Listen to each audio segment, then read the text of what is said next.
বাচ্চাদেরকে মোবাইল থেকে যদি দূরে সরাইতে হয়, আগে নিজেরা মোবাইলের অপব্যবহার থামাইতে হবে। আপনি সারাদিন ভূতের মতো মোবাইল টিপবেন আর বাচ্চাকে বলবেন আব্বু মোবাইল টিপতে হয় না, বই পড়ো, কাজ হবে না। কারণ পোলাপায়েন যখন দেখবে যে কিরে মা সারাদিন টিপে, আব্বা সারাদিন টিপে, আমি টিপতে বলে বলে না বই পড়ো, এ আমার আম্মা আব্বা এগুলো মনে হয় শত্রুতা করে আমাকে কোনো নেয়ামত থেকে বঞ্চিত রাখতে চাচ্ছে। এটা যদি নেয়ামতই না হতো তাহলে সারাদিন তারা টিপে কেন? বাচ্চারা দেখে শিখে বেশি, শুনে শিখে কম। তাদেরকে ওয়াজ করবেন কম, তাদের সামনে আমল করবেন বেশি। চেষ্টা করবো তো ইনশাআল্লাহ। আমারও আল্লাহ তাআলা ছোট বাচ্চা দিয়েছেন, বড় বাচ্চা দিয়েছেন। আমার 16-17 বছরের ছেলে আছে আলহামদুলিল্লাহ। আমার এই ছেলেকে আমি মোবাইল ফোন দেই নাই এখনো। 16-17 বছরের ছেলে প্রতিদিন মাদ্রাসায় যায়, ঢাকায় বাসা থেকে আসে। ধরেন কেউ বলল যে ভাই একটা মোবাইল না দিয়ে যদি বিপদে পড়ে কি হবে, ফোন করবে কিভাবে?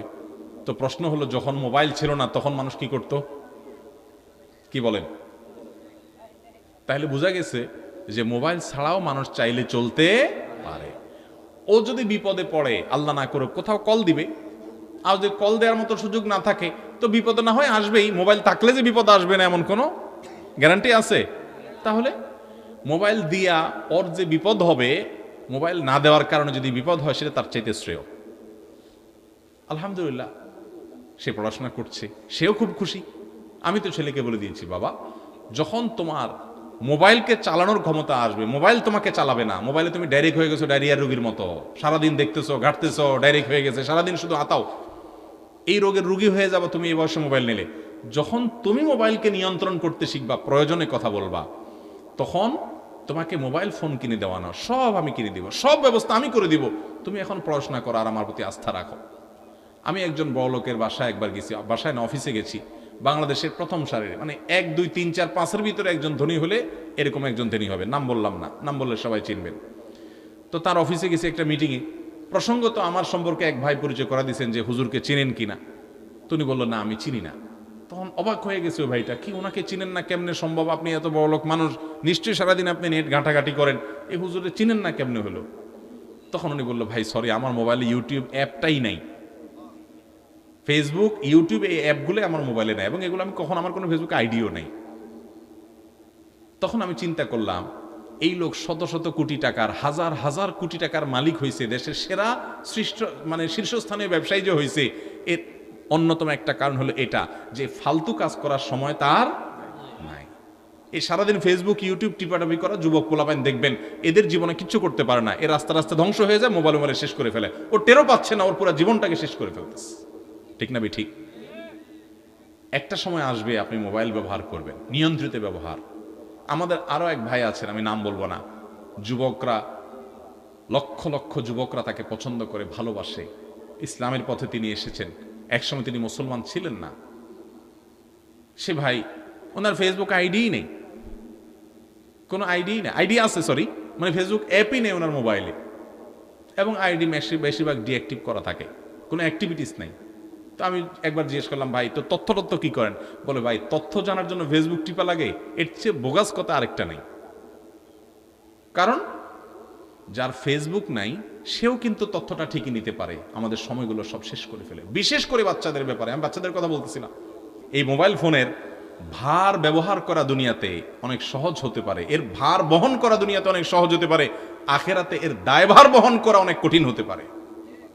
মোবাইল দ্বারা সবচেয়ে বেশি অপরাধ যেটা হয়, সবচেয়ে বেশি হারাম যেটা হয়, স্মার্টফোনে হারাম জিনিস দেখা, নেটে হারাম হারাম বিভিন্ন নিষিদ্ধ বিভিন্ন বিবরণী, সেগুলো আপনি পড়ছেন, বিভিন্ন বর্ণনা পড়ছেন, বিভিন্ন ভুইফোড় অনেকগুলো নিউজ পোর্টাল বের হয়েছে আজকাল, যে শুধুমাত্র আজে বাজে নিউজ করা, একটা সহজ নিউজটাকেও এমন নোংরাভাবে উপস্থাপন করা, যুবকরা বাধ্য হয়ে এটাতে ক্লিক করে এবং মনে করে যে সেখানে রগরগে কোনো বর্ণনা আছে।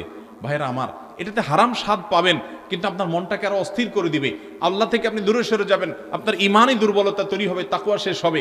মোবাইল ফোনে সবচেয়ে বেশি অপরাধ হয় এই চোখের গুনাহ, সেটা পড়ে হোক হারাম কোনো কিছু, অথবা কোনো হারাম ভিডিও দেখে হোক, কোনো হারাম ফিল্ম দেখে হোক, কোনো অশ্লীল দৃশ্য দেখে হোক, কিংবা কোনো মিউজিক ইত্যাদি শুনে হোক। তো এই ধরনের বিষয়গুলো থেকে বেঁচে থাকা ফরজ। আপনার স্মার্টফোন যদি আপনাকে, অনেক যুবকরা আমাদের কাছে প্রশ্ন লেখেন, ভাই আমরা মাস্টারবেশনে আক্রান্ত, হস্তমৈথুনে অভ্যস্ত হয়ে গেছি, বাঁচতে পারি না। এর প্রধান কারণ হলো এই মোবাইল ফোন। আমি বলি যে আপনি মোবাইল ফোনটাকে, স্মার্টফোনটাকে চেঞ্জ করে ফেলেন, একটা বাটন ফোনে চলে যান, 6 মাস আপনি নিজের বিরুদ্ধে নিজে সংগ্রাম করেন, ইনশাআল্লাহ দেখবেন আপনার এই বদভ্যাস এমনি কি হয়ে গেছে, দূর হয়ে গেছে। সে সাথে আরো যে পদক্ষেপ আছে বিয়ে শাদী করা, সেগুলোতে করবেনি। তাহলে ভাইরা আমার, মোবাইল দ্বারা সবচেয়ে বেশি পাপ হয় চোখের গুনাহ। আমার মোবাইলে আমি হারাম কিছু দেখব না। আমার ফেসবুকে যদি কোনো ফ্রেন্ডের, কোনো বন্ধুর লিস্টে থাকার কারণে খারাপ কিছু আসে, ওকে আনফ্রেন্ড করে দিব। কোনো পেজ থেকে খারাপ কিছু আসে, ওটাকে আনফলো করে দিব। কোনো নিউজ পোর্টাল থেকে বাজে কিছু আছে, ওইটাকে ব্লক করে দিব। কোনো গ্রুপে থাকার কারণে খারাপ কিছু আসে, ওই গ্রুপ থেকে লিভ নিয়ে নিব। সোজা কথা, আমি হারাম থেকে বাঁচার জন্য চেষ্টা করবো, কারণ আল্লাহ বলেছেন ওয়ালা তাকরাবুজ জিনা, জিনার কাছেও যেও না। যুবক ভাইরা আমার, আপনি আজকে একটা আর্টিকেল পড়বেন, খারাপ নোংরা একটা নিউজ পড়বেন, একটা মেয়েকে নিয়ে বাজেভাবে একটা নিউজ করেছে একটা বই কোনো প্রতিষ্ঠান কিংবা কোনো বড় মিডিয়া, আপনি সেটা আজকে পড়লেন। কালকে একটা ভিডিওতে একটা মেয়ের অঙ্গভঙ্গি, তার শরীরের বিভিন্ন অঙ্গ প্রত্যঙ্গ দেখলেন, হারাম মজা নিলেন। আপনি পরশু আরেকটা হয়তো আজে বাজে কোনো বাজে ভিডিও ক্লিপ দেখলেন, অশ্লীল কিছু দেখলেন, আপনার মনটা অস্থির হবে। আপনি চোখের জেনা থেকে মনের জেনায় চলে যাবেন, আপনি অনেক জেনায় চলে যাবেন। আপনার বৈবাহিক জীবন ধ্বংস হবে, ঈমান আমল ধ্বংস হবে, আপনি ইবাদতের স্বাদ থেকে বঞ্চিত হয়ে যাবেন। এই জন্য স্মার্টফোন ব্যবহার যারা করবেন, এই গুনাহ থেকে বেঁচে স্মার্টফোন ব্যবহার করা মানুষ এখন সোনার হরিণ হয়ে গেছে। ঠিক না বে ঠিক? আমরা যতগুলো পয়েন্ট বলছেন মধ্যে সবচেয়ে গুরুত্বপূর্ণ হলো এই পয়েন্টটা। বিধায় মোবাইল ফোনে হারাম কোনো কিছু দেখার ব্যাপারে আমাদের সবচেয়ে বেশি সতর্ক থাকতে হবে, সেটা দেখা থেকে সাবধান, আপনার বিরত থাকতে হবে। আল্লাহ তাআলা আমাদেরকে তৌফিক দান করুন। ভাইরা আমার, 13 নম্বর যে শিষ্টাচারের কথা বলবো তা হলো, মোবাইলে অনেকে টাইম পাস করার জন্য গেম খেলে। এটার জন্য আবার স্মার্টফোন লাগে না, বাটন ফোনেও চলে। ওই যে সাপলুডু চলে, আরো কি কি চলে, আছে না? ভাইরা আমার, মুসলমানের জীবনে এত অহেতুক সময় নেয় যে সে গেমস খেলে সময় কাটাবে। দেখেন, আমাদের অবসর সময়গুলোতে ইস্তেগফার, তাসবিহ, তেলাওয়াত, জিকির থাকার কথা ছিল, দুরূদ পড়ার কথা ছিল। এখন আমাদের কোনো অবসর সময় নেই। যুবকরা মসজিদে তো বটেই, এমনকি টয়লেটে যাওয়ার সময় মোবাইলটা নিয়ে যায়। ঠিক না বে ঠিক? ওখানে বসে বসে টিপতেছে, যেখানে টয়লেটে 2 মিনিট লাগতো তার 10 মিনিট লাগতেছে, কারণ সে মোবাইল টিপতেছে বসে বসে। ঠিক না বে ঠিক? বাইর হয় না, বাইর হয় না, বাইর হয় না, কারণ কারণ খুঁজে দেখেন মোবাইলটা নিয়ে ঢুকছে। ভাইরা আমার, এই মোবাইল ফোন, এটাকে অনিয়ন্ত্রিত ব্যবহার করার কারণে এটা আমাদেরকে ব্যবহার করছে। অনেক যুবক দিনে এভারেজে 4-5 ঘন্টা মোবাইলের মধ্যে ডুব দিয়ে থাকে, স্ক্রল করছে করছে করছে। আমি সবসময় বলি, এই আঙ্গুলের আগাটা, এটা যদি ভালো করে কোনো আপনার সূক্ষ্ম যন্ত্র দিয়ে দেখা যাইতো, তাহলে দেখা যেত আমাদের যুবকদের আঙ্গুলের এই আগাটা ক্ষয় হয়ে গেছে, কারণ এত বেশি মোবাইলের গ্লাসের উপরে এটা ঘষছে যে মনে হয় আগাটা অনেকটা ক্ষয় হয়ে গেছে। এই যে স্ক্রল করছেন, কি কি খুঁজতেছেন আপনি নিজেও জানেন না কি খুঁজতেছেন, অযথা। ভাইরা আমার, আল্লাহ তাআলা আমাদের এই যৌবন সম্পর্কে, সময় সম্পর্কে জিজ্ঞাসাবাদ করবেন। এগুলো বিশ্বাস করেন, আপনার দুনিয়ারও কোনো কাজে আসবে না, দুনিয়ারও কোনো কাজে আসবে না, আখিরাতের কোনো কাজে তো আসবেই না। আপনি বলবেন আমি ইনফরমেশন জানতে চাই, আমি তথ্য সম্পর্কে সচেতন হতে চাই। যেই তথ্য আপনার জানা জরুরি, ওইটা আপনি স্ক্রল না করলেও জানবেন, আপনাকে কেউ না কেউ বলবে। অতএব তার জন্য মূল্যবান সময় নষ্ট করা যাবে